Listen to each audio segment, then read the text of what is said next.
Episode 8 of Bon Appetit, Your Majesty, is going to bring the heat and fire, as JiYoung and the Ming cooks go at it, for the first round of the competition. At this point, more than the future of Joseon lies in the balance, as JiYoung's life could easily get into the mix, with MokJu pressuring cook ManSoo into adding arsenic during the competition. Who knew King YiHeon could be jealous? And who knew Bailong would have work ethics?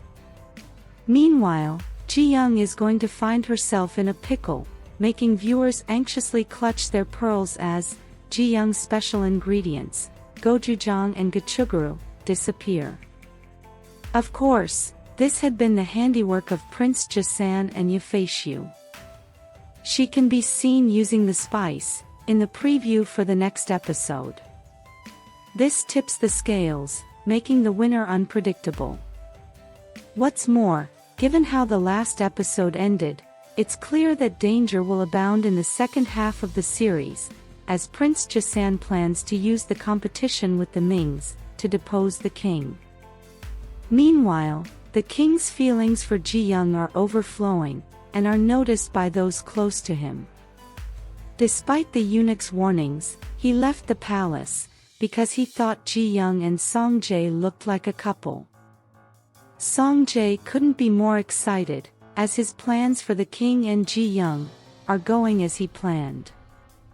JiYoung is still denying the chemistry between them, as she's consumed with returning to her time. However, how does one explain the king shielding her with his body, not once, but twice? This means he considers her life worth more than his. It was funny to see his guard, Soo-hyuk, protecting the king with his body, while the king was protecting JiYoung with his. The look of concern and terror on his face when JiYoung fainted, wrote out his feelings for her, for all to see. At this point, they should just admit their feelings for one another, and start dating, fulfilling Chae's dreams of calling JiYoung, Your Grace. What's more, it looks like the missing gochujang won't be JiYoung's only problem. Seeing how they focused on her wrist, this is bound to be a problem for JiYoung during the competition. Meanwhile, MokJu used her 5 minutes of fame very well in the last episode. She's starting to piece together Gong-gil's agenda. Like I mentioned in a previous video, Gong-gil seems to be a double agent. It turns out that he might be the assassin who shot the king in the first episode. It also appears that he's on a mission to find out what happened to his late sister, Dan. Seeing MokJu's reaction in the last episode, when her name was mentioned, it looks like she has something to do with her death. His sister had been taken to Jahongwon, now MokJu's abode, during Chae and returned home dead. Looking at how bruised she is, she must have been beaten to death. It's becoming obvious that MokJu and her underling had something to do with her death. Her underling's hairpin was found in Dan's clutches, just like the one she almost used on Gilgwem during the first palace competition. Her lack of hesitation shows she's capable of murder.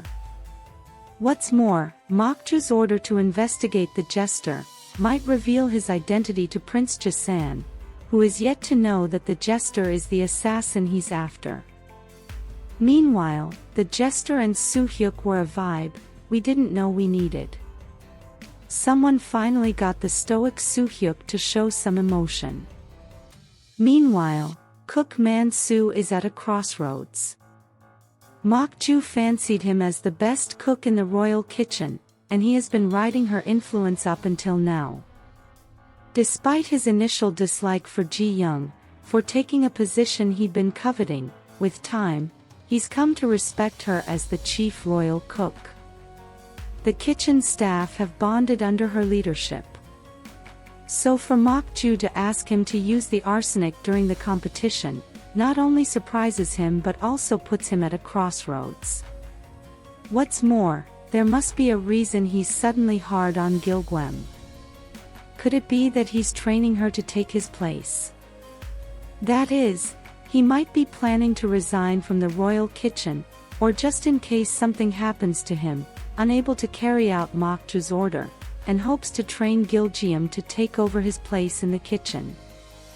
He's known as the cook with the best knife skills in the royal kitchen, and might be transferring the skills to Giljeom.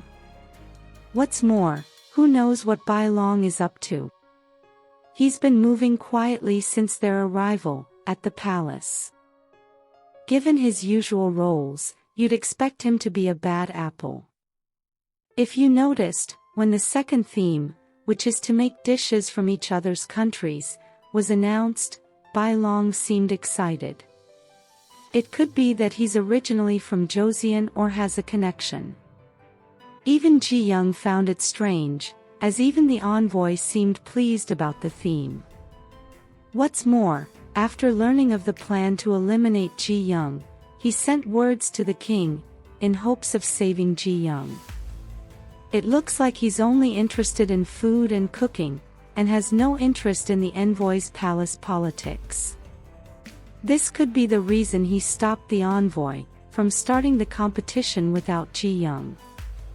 He simply wants to beat JiYoung squarely. He had entrusted YiHeon with the first competition, and can be seen surprised when JiYoung confronts him about the gochugaru in the preview for the next episode. Wenli had warned YiHeon about using an unfamiliar ingredient for the competition, and even hinted at a time when she made such a mistake. YiHeon had made a deal with Prince Joseon, hoping to beat JiYoung with her own ingredient. However, this could work against her, as it's unfamiliar, while JiYoung has more knowledge of gochugaru. I wonder how the king will solve this discord, as JiYoung confronts Bailong about the gochugaru. When the king and JiYoung arrived at the palace, at the end of the last episode, JiYoung asked the king if she should show them what she could do, making the king proud. However, she faces another reality when the competition starts, as their star ingredient goes missing.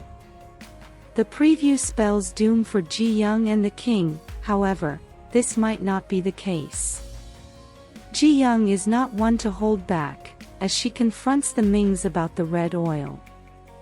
Seeing how they will solve this will be spectacular in the next episode, as YiHeon will have to prove that it's an ingredient she brought with her from Ming. The smile can be seen wiped from Prince Joseon's face. JiYoung has to come up with another recipe. She takes her time to think it through, making her team and the king anxious, as time dwindles down. She's more determined than ever, not to lose. This is bound to be suspenseful and would probably take up the whole of the next episode. JiYoung and Bailong can be seen lined up, awaiting the king's verdict on their meal, at the end of the preview. Who do you think will win? Let us know your thoughts in the comments section below. If you enjoyed this content, please give it a thumbs up, share it, subscribe, and turn on your notification bell for all things wonderfully K-drama. Thanks for watching, bye.